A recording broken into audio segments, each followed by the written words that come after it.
सियशा में आप सबों की सलामती हो। सियशा के फजल से और सच्चाई की रूह से और रूहुल कुद्स की मदद से आज हम जिस विषय पर कलाम की गवाही के साथ मुकाशफा के रूह से रोशनी डालने जा रहे हैं कि जो हम जिस्म हैं वो विश्वास के सामने, जो जिस्म है, जो बॉडी है, वो विश्वास के सामने विश्वास के कामों के मुकाबले यानी बराबर कमजोर है। जिस्म कमजोर है क्योंकि हमारी जो जिस्मानी शरीरक संसारिक जिंदगी है वो वक्त के अधीन रहकर चलती है, वक्त के अधीन। मगर विश्वास जो है वो रूहानी है और उसको जिस्मानी जिंदगी से कुछ वास्ता नहीं और विश्वास के अधीन बिल्कुल नहीं। विश्वास वक्त के लिए नहीं ठहरता बल्कि वक्त विश्वास के लिए ठहरता है और विश्वास के लिए काम करता है। वक्त जो है वो विश्वास के अधीन है, जिस विश्वास के आगे कमजोर है। हर चीज का एक मौका और हर काम का जो आसमान के नीचे होता है, आसमान के नीचे क्या है? जमीन।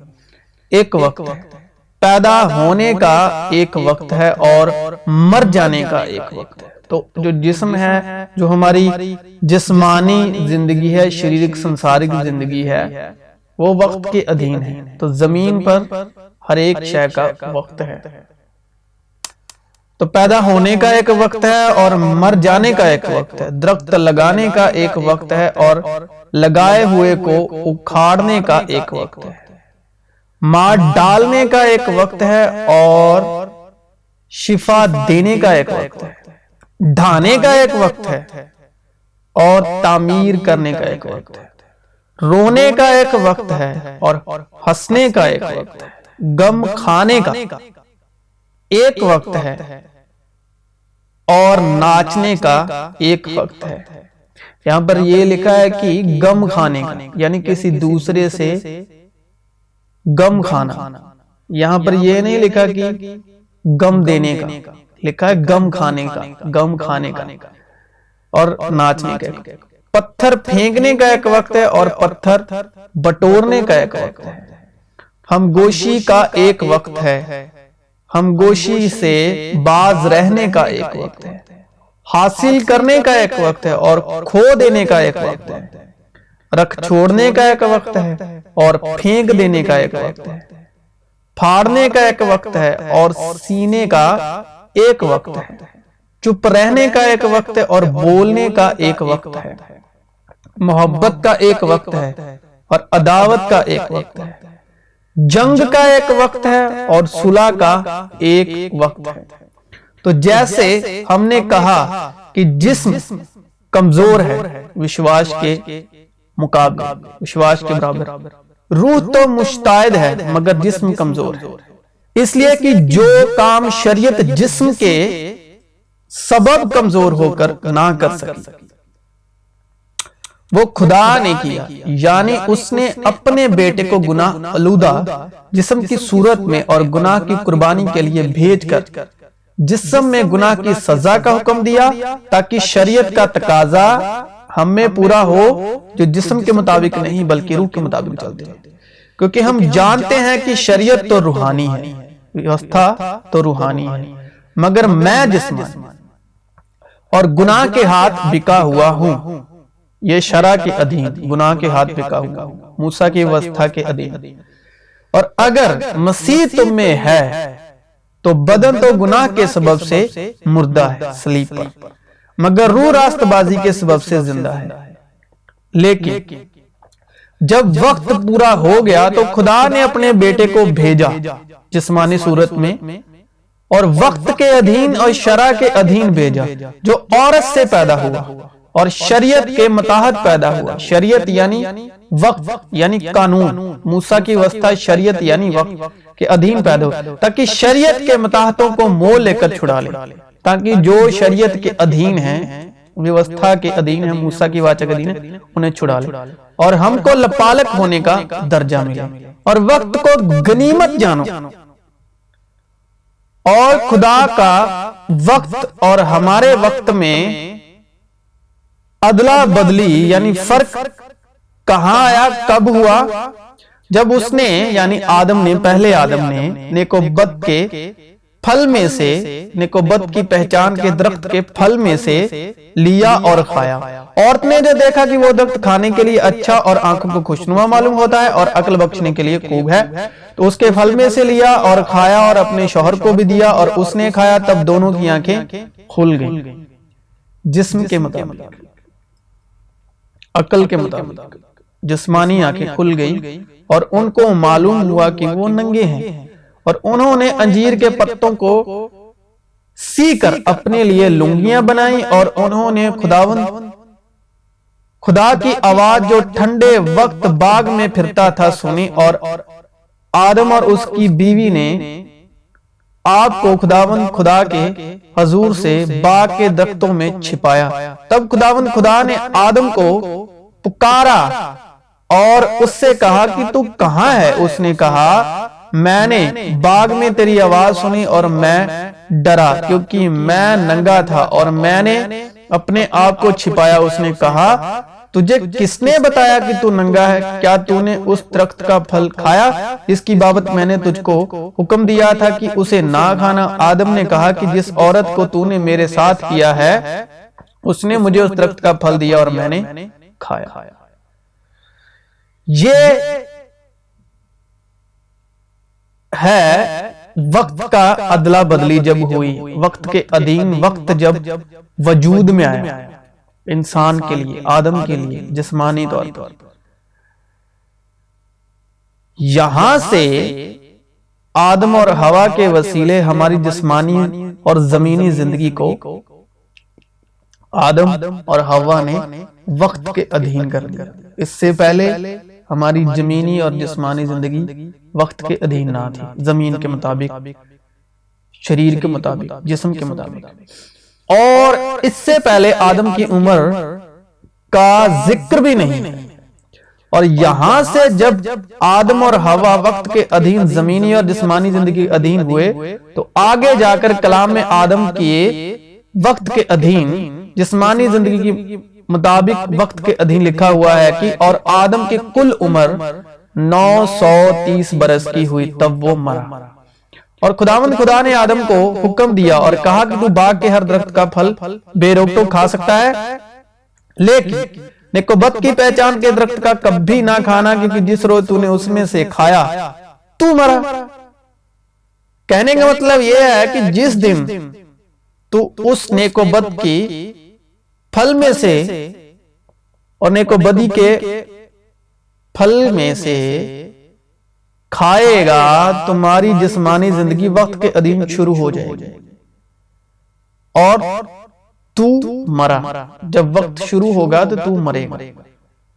हमने अभी लिखा हुआ पढ़ा कि आदम जो है 930 बरस का होकर मरा। हर चीज का एक वक्त है, हर चीज का एक मौका है, और हर काम का जो आसमान के नीचे होता है एक वक्त है। तो यहां से वक्त जो है स्टार्ट हुआ, वक्त के अधीन जो है आदम और हवा की जिस्मानी और जमीनी जिंदगी शुरू हुई। पैदा होने का एक वक्त है और मर जाने का एक वक्त है। तो वहां से वो नेकोबत के दरख्त के फल खाने से जिस्मानी और शरीर के तौर पर पैदा हुआ और 930 बरस का होकर मर गया। तो इस एक गलती से आदम और हवा ने पहले जिस्मानी जमीनी वक्त को स्टार्ट किया, वजूद में लाए और साथ में मौत को भी। तो इससे पहले जो कुछ खुदा ने जमीन आसमान में जितनी भी चीजों की पैदाइश की वो अलग नहीं थी, यानी जमीनी जिस्मानी वक्त के अधीन ना थी, बल्कि जमीनी और जिस्मानी वक्त से बाहर थी।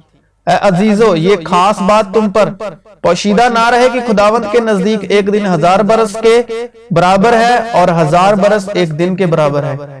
तो जब वक्त के अधीन आदम और हवा उस नेकोबत के पहचान के दरख्त के फल खाने से इतना फर्क आया कि खुदावंद के नजदीक एक दिन 1000 बरस के बराबर है और 1000 बरस एक दिन के बराबर।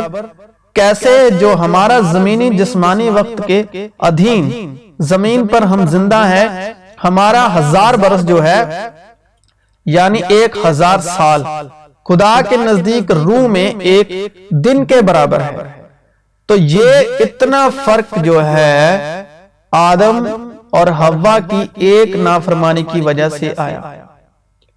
चुनांचे लिखा भी है कि पहला आदमी यानी आदम जिंदा नफ्स बना, पिछला आदम जिंदगी बख्शने वाली रूह बना, लेकिन रूहानी पहले ना था बल्कि नफसानी था, इसके बाद रूहानी हुआ। पहला आदमी जमीन से यानी खाकी था, दूसरा आदमी आसमानी है। जैसा वो खाकी था वैसे ही और खाकी भी है, और जैसा वो आसमानी है वैसे ही और आसमानी भी है। और जिस तरह हम इस खाकी की सूरत पर हुए उसी तरह उस आसमानी की सूरत पर भी होंगे।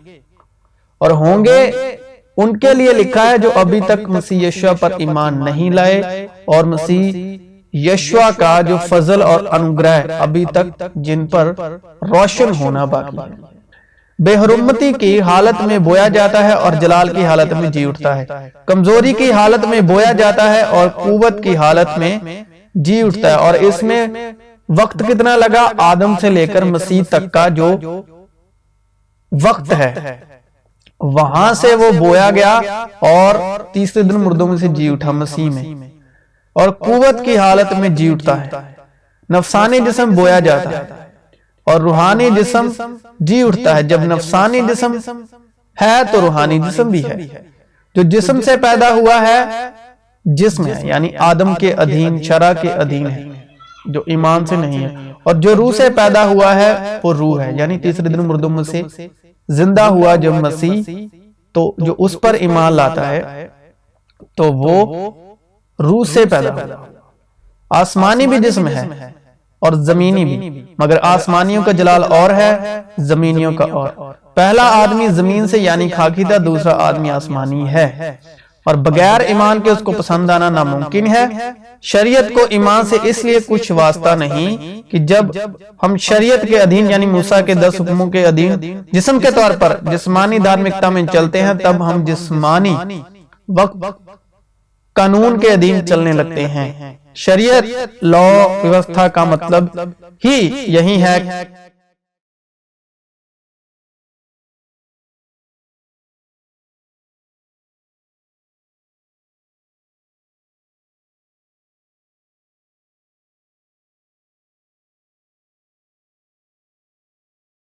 है दोषी करार दे दिया, क्योंकि जो जिस्मानी है वो जिस्मानी बातों के ख्याल में रहते हैं, लेकिन जो रूहानी है वो रूहानी बातों के ख्याल में रहते हैं। और जिस्मानी नियत मौत है, मगर रूहानी नियत जिंदगी और इत्मीनान है। इसलिए कि जिस्मानी नियत खुदा की दुश्मनी है, क्योंकि ना तो खुदा की शरीयत के ताबी है। खुदा की शरीयत पता क्या है? खुदा की शरीयत मूसा की शरीयत नहीं, मूसा के 10 हुक्म नहीं। खुदा की शरीयत है मसीह यस्सु, जिसका काम है जिंदगी देना, इत्मीनान देना और सच्चाई को जाहिर करना अनुग्रह के वसीले। क्योंकि जो जिस्मानी जिंदगी है वो खुदा की शरीयत के ताबी नहीं हो सकती। जिस्मानी नियत खुदा की शरीयत के ताबी कैसे हो सकती है? वक्त का जो इतना फर्क है कि खुदावंद के नजदीक एक दिन 1000 बरस के बराबर है और 1000 बरस एक दिन के बराबर। अब तो इस 2024 में जो इंसान की जिस्मानी जिंदगी है, इस वक्त के चलते यहां तक इंसान की जो मायनी उम्र है वो तो अभी 60 बरस रह चुकी है। तो जो 70 बरस की कमी तो आदम के वक्त ही आ चुकी थी। लिखा आदम 930 बरस का होकर मारा। तो अगर हम 1000 में 930 माइनस कर दे, उसको घटा दें, तो खुदा के मुताबिक 1000 बरस के मुताबिक अगर खुदा के नजदीक एक दिन 1000 बरस के बराबर है, तो 70 बरस उम्र जिस्मानी और जमीनी जिंदगी के अधीन आदम ही के वक्त ही कम हो चुकी, 70 बरस का गैप आ चुका था। उसी वक्त ही नेकोबदी की पहचान का फल खाते वक्त ही 70 बरस का फासला आ गया था खुदा में, जिस्मानी जिंदगी शुरू होते ही। ये 1000 बरस खुदा की तरफ से रूहानी 1000 बरस है, जिस्मानी नहीं। क्योंकि जब हम अलफ लिखते हैं तो उसकी वैल्यू 1000 है। तो अगर विश्वास के बगैर अगर हम पैदाइश यानी उत्पत्ति की किताब के मुताबिक 6 दिन को जिस्मानी और जमीनी वक्त के अधीन देखते हैं, तो पैदाइश यानी उत्पत्ति यानी जेनेसिस के जो फर्स्ट 6 डेज हैं यानी 6 दिन हैं, जहां पर जमीन व आसमान को पैदा किया, खुदा के लिए 6 दिन है। वो खुदा में रूह में वो 6 दिन है। ईमान के विश्वास में 6 दिन है वो, ईमान में विश्वास में रूह में। मगर हमारे नजदीक जिस्मानी और जमीनी जिंदगी के वक्त के अधीन वो सब कामों को पूरा होने में 6000 साल लगे। 6000 साल। हर चीज का एक मौका और हर काम का जो आसमान के नीचे होता है एक होता है। जिस हाल में कि हम देखी हुई चीजों पर नहीं बल्कि अनदेखी चीजों पर नजर करते हैं, क्योंकि देखी हुई चीजें चंद रोजा मगर अनदेखी चीजें अवधि हैं। क्योंकि हम जानते हैं कि जब हमारा खैमा मतलब हमारा जो मिट्टी का जो बॉडी है, जो जिस्म है, क्योंकि हम जानते हैं कि जब हमारा खैमे का घर जो जमीन पर है गिराया जाएगा, जमीन पर कौन सा घर है? ये बॉडी, मिट्टी का बना।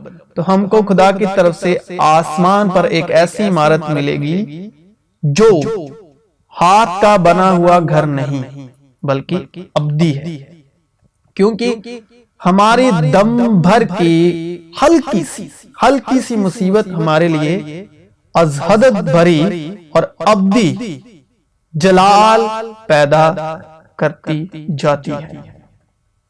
तो खुदा के नजदीक जो हमारे मसीह यीशु के साथ हुआ, वो हल्की सी, खुदा के नजदीक हल्की सी मुसीबत हमारे लिए अजहदत भरी अब्दी जलाल पैदा करती जाती है। तो हल्की सी मुसीबत में खुदा का जलाल जाहिर किया। तो जिस्म में वो, अगर जिस्म के मुताबिक देखें तो वो बहुत है, कोई कर ही नहीं सकता, ना इससे पहले हुआ और ना हो सकता, कर ही नहीं सकता जो मसीह यीशु ने आदमजात के लिए करा। लेकिन खुदा के हवाले से वो क्या है? हल्की सी मुसीबत। अब ईमान उम्मीद की हुई चीजों का इत्तेमाद और अनदेखी चीजों का सबूत है, क्योंकि उसी की बाबत बुजुर्गों के हक में अच्छी गवाही दी गई। ईमान ही से हम मालूम करते हैं कि आलम खुदा के कहने से बने हैं, ये नहीं कि जो कुछ नजर आता है जाहिरी चीजों से बना हो। चुनांचे हमें उम्मीद के वसीले से निजात मिली है, मगर जिस चीज की उम्मीद है जब वो नजर आ जाए तो फिर उम्मीद कैसी? चुनांचे हमें उम्मीद के वसीले से निजात मिली है, मगर जिस चीज की उम्मीद है जब वो नजर आ जाए तो फिर उम्मीद कैसी? क्योंकि जो चीज कोई देख रहा है उसकी उम्मीद क्या करेगा? लेकिन जिस चीज को नहीं देखते अगर हम उसकी उम्मीद करें तो सब्र से उसकी राह देखते हैं। और ये बात जाहिर है कि शरीयत के वसीले, मूसा की व्यवस्था के वसीले से कोई शख्स खुदा के नजदीक रास्तबाज नहीं ठहरता, क्योंकि लिखा है कि रास्तबाज धर्मी विश्वास से जीता रहेगा, ईमान से जीता रहेगा। इस वास्ते कि उसमें यानी मसीह यीशु में खुदा की रास्तबाजी यानी खुदा बाप की धार्मिकता ईमान से और ईमान के लिए जाहिर होती है। जैसा लिखा है कि रास्तबाज ईमान से जीता रहेगा। लेकिन तुम जिस्मानी नहीं बल्कि रूहानी हो, तुम शरीयत के अधीन नहीं बल्कि रूहानी हो, फजल और अनुग्रह के अधीन हो, बशर्ते कि खुदा की रूह तुम्हें बसी हुई हो, बशर्ते कि खुदा की रूह तुम में बसी हुई है। और खुदा की रूह क्या है? मसीह यशवा का जो कलाम है, जो उनकी जुबान से निकला हुआ कलाम। मगर जिसमें मसीह की रूह नहीं, जिसमें मसीह यशवा का कलाम नहीं, वो उसका नहीं, क्योंकि जिस्म रूह के खिलाफ ख्वाहिश करता है और रूह जिस्म के खिलाफ, और ये एक दूसरे के मुखालिफ हैं, विरुद्ध हैं, ऑपोजिट है, दुश्मन है, ताकि जो तुम चाहते हो वो ना करो। जो कोई अपने जिस्म के लिए बोता है वो जिस्म से हलाकत की फसल काटेगा, और जो रूह के लिए बोता है वो रूह से हमेशा की जिंदगी की फसल काटेगा। क्या तुम ऐसे नादान हो कि रूह के तौर पर शुरू करके, यानी तीसरे दिन मुर्दों में से जिंदा होने के बाद की शुरुआत को शुरू करके अब जिस्म के तौर पर काम पूरा करना चाहते हो? क्योंकि बहुत से लोग रूहानी जिंदगी को शरा में खींच कर लेके आते हैं, यानी शरा के तौर पर रूहानी जिंदगी को जी रहे हैं, फजल और अनुग्रह के अधीन, तीसरे दिन मुर्दों में से जिंदा। पर ये भी कलाम में लिखा है कि शरा तब तक ही इख्तियार रखती है जब तक आदमी जिस्मानी तौर पर जिंदा है। शरा उसी वक्त तक ही इख्तियार रखती, जब मर चुका तो वो शरा से बरी हो, जब मर गया तो मसीह यीशु हमारे लिए इसीलिए सलीब पर उन्होंने जान दी कि हम शरा से बरी हो जाए। लेकिन हम क्या करते हैं कि रूहानी जिंदगी को भी शरा के अधीन जी रहे हैं। वो उस पूरे नए अहदनामे को शरा के अधीन करके वो जी रहे हैं, शरा को मद्देनजर रख के। और जो मसीह यीशु के हैं उन्होंने जिस्म को उसकी रगबातों और ख्वाहिशों समेत सलीब पर खींच दिया है। मसीह के सलीब पर जान देने के वसीले क्या हुआ? जिस्म का पर्दा हटा, दुश्मनी का पर्दा हटा, जो खुदा में और इंसान में आदम की वजह से वो दुश्मनी आई, दूरी आई, 70 बरस की वो दूरी आई, और आज वो क्योंकि 930 बरस का होकर वो मरा और 70 बरस की दूरी, और वो जिस्म जो हमारी धार्मिकता, जिस्म के वसीले जिस्मानी धार्मिकता के कामों के वसीले जमीनी वक्त के अधीन थी, वो जिस्म जो हमारी धार्मिकता, जिस्म के वसीले जिस्मानी धार्मिकता, जिस्मानी कामों के वसीले जमीनी वक्त के अधीन थी, यानी उस शरीयत को मिटा डाला, हटा डाला, और अपने आप में से एक नया इंसान पैदा किया। और उसने तुम्हें भी जिंदा किया जब अपने कसूरों और गुनाहों के सबब मुर्दा थे, जिनमें तुम पेशतर दुनिया की रविश पर चलते थे और हवा की अमलदारी के हाकिम यानी उस रूह की पैरवाई करते थे जो अब नाफरमानी के फर्जंदों में तासीर करती हैं। इनमें हम भी सबके सब पहले अपने जिस्म की ख्वाहिशों में जिंदगी गुजारते और जिस्म और अकल के इरादे पूरे करते थे, और दूसरों की मानिंद ताबा तौर पर गजब के फर्जंद थे। मगर खुदा ने अपने रहम की दौलत, खुदा के पास रुपए पैसे की दौलत नहीं है, रहम की दौलत है, रहम की दौलत से उस बड़ी मोहब्बत के सबब जो उसने हमसे की, जब कसूरों के सबब मुर्दा ही थे तो हमको मसीह के साथ जिंदा किया।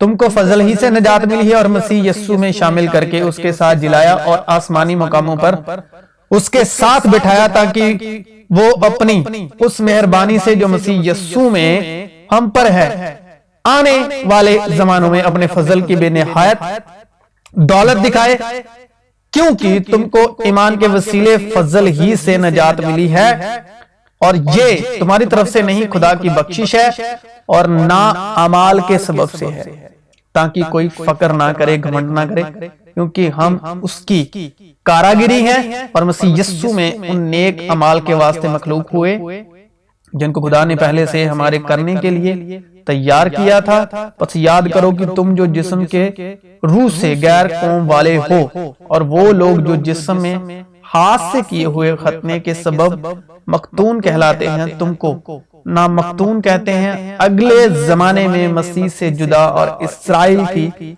सल्तनत से खारिज और वादे के अहदों से नावाकिफ और ना उम्मीद और दुनिया में खुदा से अलहदा थे।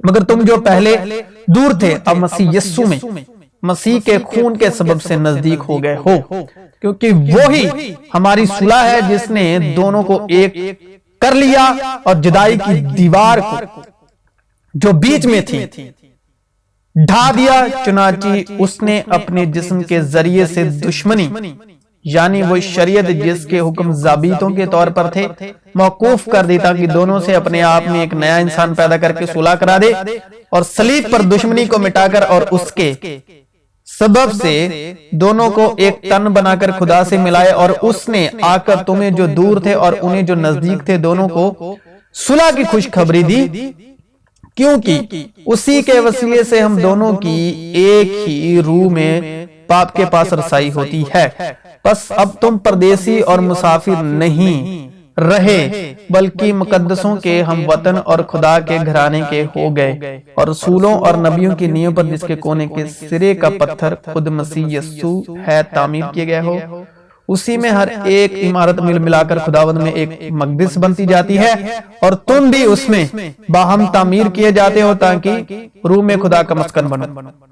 और उसने तुम्हें भी जो अपने कसूरों और जिस्म की नामकतूनी के सबब से मुर्दा थे उसके साथ जिंदा किया और हमारे सब कसूर माफ किया और हुक्मों की वो दस्तावेज मिटा डाली जो हमारे नाम पर और हमारे खिलाफ थी, और उसको सलीब पर कीलों से जड़कर उसने हुकूमतों और इख्तियारों को अपने ऊपर से उतार कर उनका बरमाला तमाशा बनाया और सलीब के सबब से उन पर फतेयाबी का